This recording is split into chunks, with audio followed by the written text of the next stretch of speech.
Right, are we all ready? My opponents? Yeah. All right. Because there wasn't really a criteria presented for today's debate, the criteria that is assumed for this round is the criteria of net benefits. And this means you as a judge have to weigh the advantages of the affirmative team's plan versus the advantages of the counter plan in today's debate.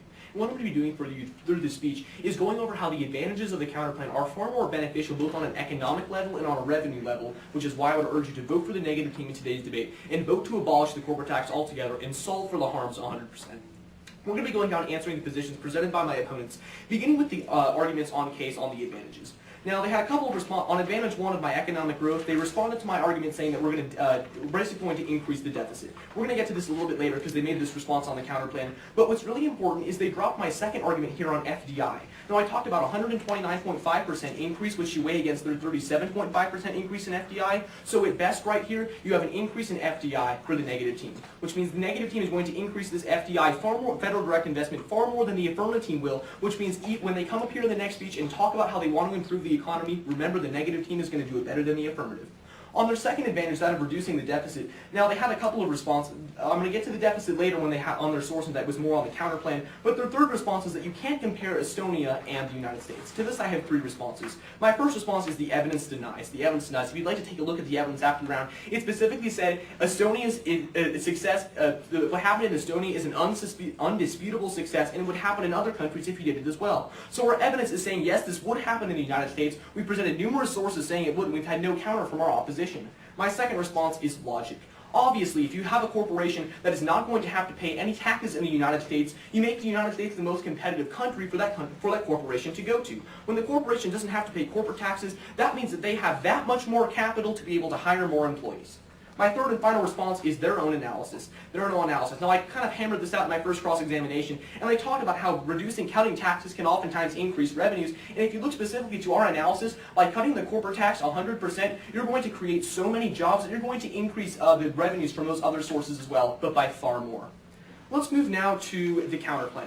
Now, on the counterplan, they had on the topical counterplan debate, now they really missed a lot of our analysis, and they only had one response. Their response is that basically they're doing our job.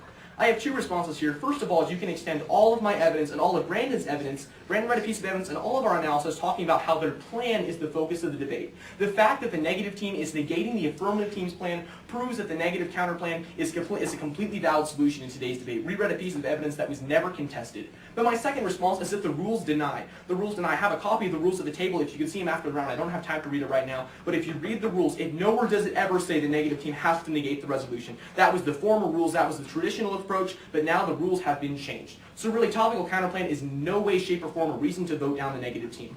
So on the disadvantages of the counterplan, the first disadvantage was that of lives lost. And he basically said it's economically unfeasible and lives are always going to outweigh.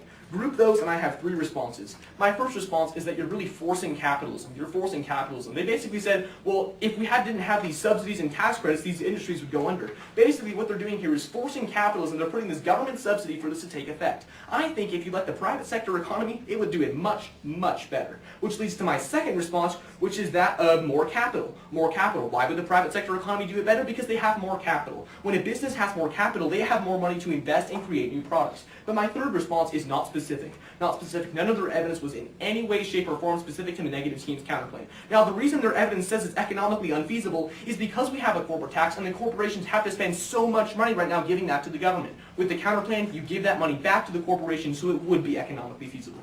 On the second disadvantage of deficit increases, he had a couple of responses. His first response was a short-term decrease in revenue. Two responses. First of all was net benefit. Net benefit. We're overall going to get the net benefit because overall we're going to be increasing revenue more. But my second response is non-unique. Non-unique. They're decreasing taxes as well, and they're saying they're going to increase revenue. So basically, this argument is completely non-unique. Both teams are going to have short-term revenue losses. Everybody agrees with that because corporations are obviously not going to all come back to the United States at the same time. However, the overall long-term net benefit is going to be with the negative team because we increase revenue more. Their final response argued about a flawed study. My response to this is it's not our source. It's not our source. They were quoting some IRED source. Nowhere did we even mention that study. We didn't mention that source. We are not quoting that source whatsoever. Their source in that really doesn't have any weight in today's debate round whatsoever. Finally, on the disadvantages of preventing economic growth, he said basically the plan is going to increase wages as well, and we use the same logic. My response here is we do it more. We do it more. Under the criteria of net benefits, this asks you who's going to improve the economy more. The voting issue, the reason I would urge you to vote for the negative team in today's debate is of the economy. Now, the affirmative team is going to come up here and give you reasons for their plan, but remember, under the criteria of net benefits, who improves the economy more, you would vote to abolish a tax that is destroying the economy.